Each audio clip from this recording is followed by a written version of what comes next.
आज दोस्तों हम राजेश गुप्ता 10 मिनट में ना आप 90% पीपल को बीट कर सकते हैं। पता है कैसे?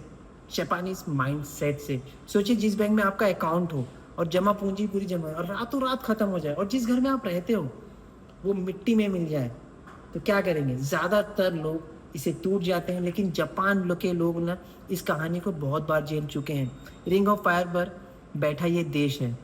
पता है, साल में 5 बार भूकंप आते हैं, और मैं बता दूं, पूरे देश में, पूरे वर्ल्ड में इनके ऊपर ही न्यूक्लियर बम डाला गया था। और सबसे बड़ी बात बताऊं, फिर भी ये केवल 25 साल में, एक छोटा सा देश है ना, पूरे वर्ल्ड में तीसरा अर्थव्यवस्था बन गया। मतलब आप समझिए, इकोनॉमी इनका बहुत बड़ा ग्रोथ हो गया। और ये बोल सकते हैं 1968 से लेकर 2010 तक ये सबसे बड़ी ग्रोथ में है। और इससे कैसे संभव किया, मैं आपको बता दूं। Miyamoto Musashi the book of firings of में कहते हैं कि आज खुद पर जीत और कल दूसरों पर जीत हो जाएगी। सबसे बड़ी बात है, tomorrow is your victory over lesser man. और आउट वर्क एवरीवन में कहते हैं कि एक ऐसा सिद्धांत है जो इम्पॉसिबल को पॉसिबल कर सकता है। आज मैं आपको 7 प्रिंसिपल बताऊंगा, जापानीज माइंडसेट से समझाऊंगा। तो सबसे पहले मैं आपको बता दूं, शुकुनी किसिस्तो, दिल से किसी का काम, बोलते ना, दिल से किया काम कभी भी बोझ नहीं लगता। सोचो, जितनी देर में एक कप चाय बनती है ना, उतने समय में ये सिर्फ 7 मिनट में जापानीज लोग है ना एक पूरी ट्रेन को साफ कर देते हैं। इसका मुख्य कारण क्या है पता है? एक क्लीनिंग स्टाफ सिर्फ झाड़ू पोछा नहीं करता, बल्कि वो बोलते हैं ना, वो गर्व से करते हैं, उसे परफॉर्मेंस जैसा समझते हैं, वो अपने आप को एक कलाकार समझते हैं। और बता दूं, सामने बोलते हैं ना, वो जो भी अपने सामने, अपने अपने सामने वाले को ऑडियंस समझते हैं और प्रोत्साहित करते रहते हैं। वो सबसे पहले ट्रेन में स्वागत कर, वो सबसे पहले ट्रेन का स्वागत कर, ट्रेन से जो भी लोग उतरते हैं ना, उनसे जो भी वो कुछ कप लिए हो या कोई भी कचरा होगा ना, उसे कलेक्ट करने का काम करते हैं। और बाद में एक एक सीट को खुद ही साफ करते हैं, बाथरूम साफ करते हैं। और सीट में कोई भी सामान छूट जाए तो वो सीट के साथ उनका नाम लिखते हैं, क्योंकि जो असली मालिक है ना, उनके पास ये पहुंच जाए। सिर्फ एक बोलते हैं, सिर्फ 7 मिनट के अंदर वो पूरी ट्रेन को साफ करते हैं, और पूरा दिन यही चलता था। हर 7 मिनट में कोई भी ट्रेन है, उसको 7 मिनट के अंदर साफ करना है। कहानी साफ है। पता है, ये कहानी का मतलब नहीं है, बल्कि सिद्धांत का मतलब। इसका मतलब अपने काम पर गर्व करना बहुत जरूरी है, बिल्कुल वैसे जैसे कलाकार अपनी कला पर प्राउड फील करता है।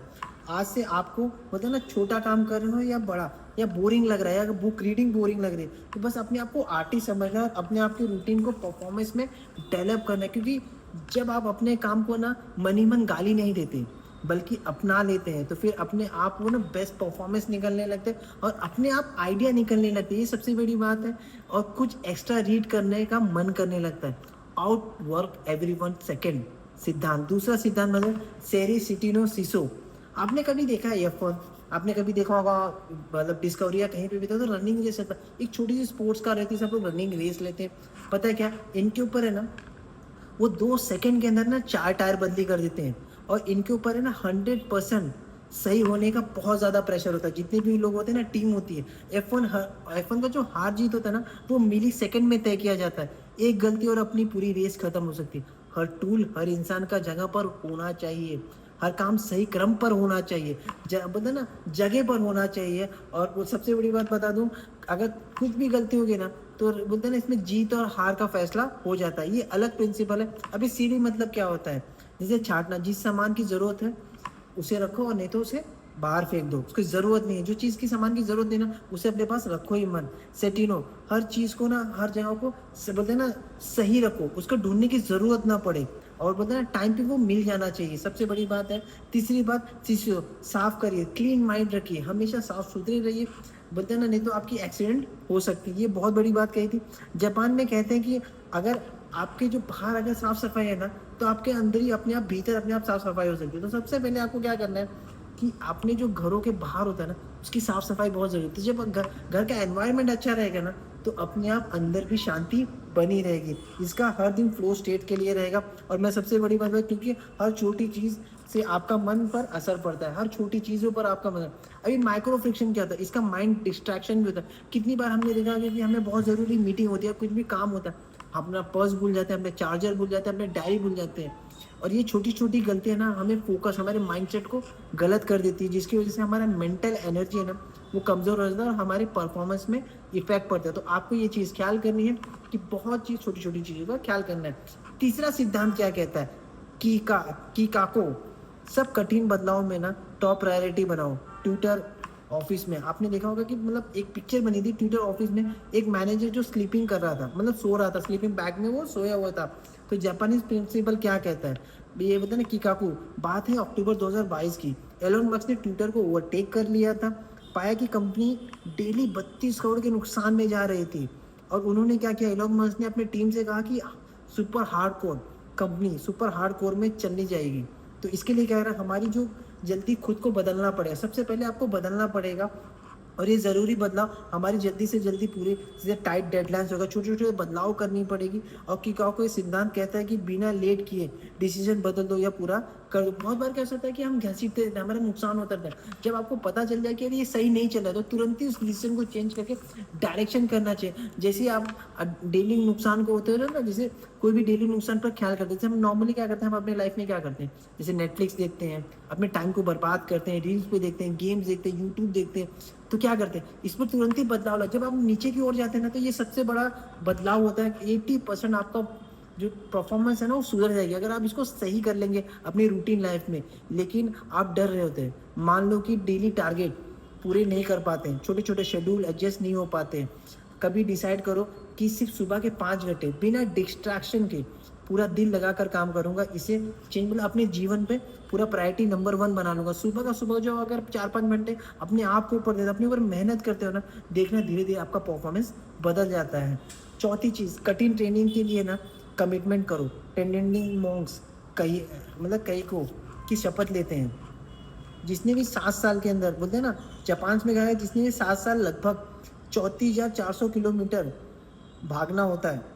लास्ट के 9 दिन है ना खाना पानी पीते हैं वो लोग, 7 साल तक है ना वो वॉकिंग करते हैं, 34,400 किलोमीटर चलते हैं। और टेंडी मोंग क्या कहते हैं, शपथ लेते हैं कि टाइम कम, अगर बोलते हैं ना, अगर वो इस चीज़ को कमिटमेंट को पूरा नहीं कर पाए तो चाकू अपने पास देते हैं कि या तो मैं ये तो मैं करूँगा या तो मैं अपने आप को मार डालूंगा। सबसे बड़ी बात ये जापानीज लोग कहते हैं कि ये उनका ही मोंग करके सिद्धांत होता है। जापान में कहा जाता है कि लोहे को तपाकर शेद दिया जाता है, वैसे इंसान तप कर तैयार होता है। जब आप अपनी मेहनत करते हो, रगड़ कर मेहनत करते हो ना, तो धीरे धीरे आपको लगता है कि मैं स्ट्रगल कर रहा हूँ, लेकिन आप धीरे धीरे तप रहे हो और धीरे धीरे मेहनत कर रहे हो। ये बहुत बड़ी बात कही जापानीज लोग। तो आपका कमिटमेंट बहुत जरूरी है। जब आप जो चीज़ को कमिटमेंट कर लेना और उसमें काम करते रहिए और कोई ऑप्शन नहीं, हार्ड चॉइस ईजी लाइफ, सबसे बड़ी बात आप ख्याल करिए।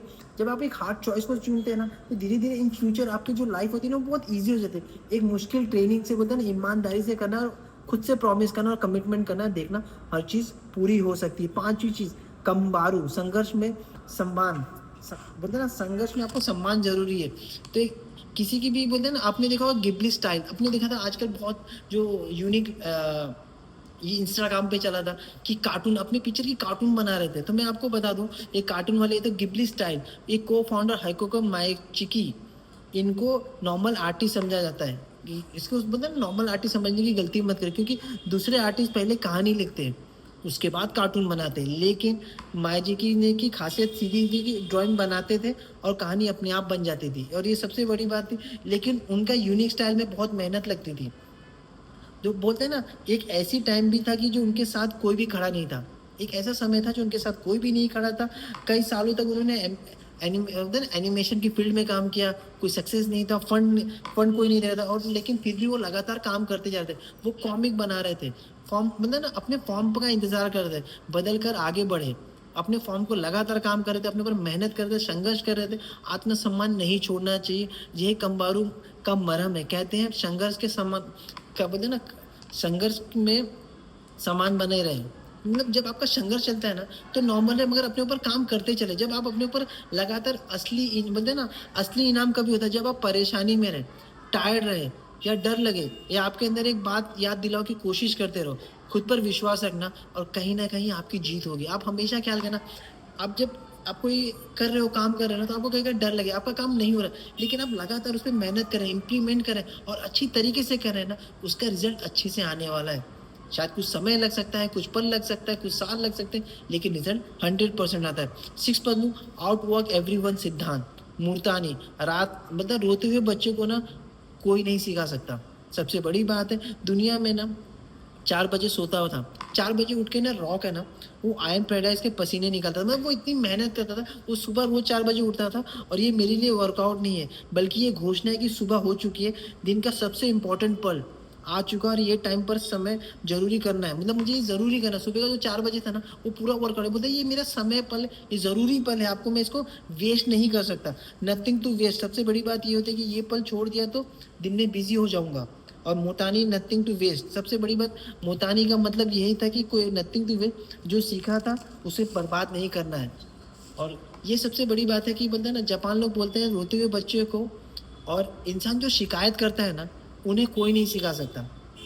ये हमेशा ख्याल करना, जो हमेशा शिकायत करता है, जो ब्लेम करता है ना, आप उन्हें कभी नहीं सिखा पाएंगे, और रोते हुए बच्चे को नहीं सिखा। तो आज से जो भी आपकी जो भी आपकी प्रोडक्टिविटी है, जैसे आपका एनर्जी हो गया, आपका टैलेंट हो गया, आपका ज्ञान हो गया, आपके परिवार को सबसे ज़्यादा इंपॉर्टेंट दे दिए, और उनका शुक्रिया अदा करें। जो भी आपके पास टैलेंट है, ज्ञान है, एनर्जी है ना, उसको महसूस करो और सही तरीके से उसका उपयोग करो, प्रयास करो। और आपको नहीं पता आपकी लाइफ कब चेंज हो जाएगी, बस आपको लगातार मेहनत करने की ज़रूरी है, ये सबसे बड़ी बात इसमें। और ये काय का है, एक लास्ट की 7वीं चीज़ बताऊँ, स्ट्रॉन्ग पर्पस और स्ट्रॉन्ग लाइफ।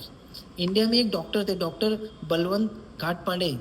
उन्होंने दुनिया का सबसे उम्र वाले होते ना प्रैक्टिसिंग डॉक्टर थे, 102 साल की एज में भी 10 घंटे वो क्लिनिक में रहते थे, और बहुत बोलते ना बहुत कम फीस लेते थे, कई बार तो फीस फ्री भी कर देते।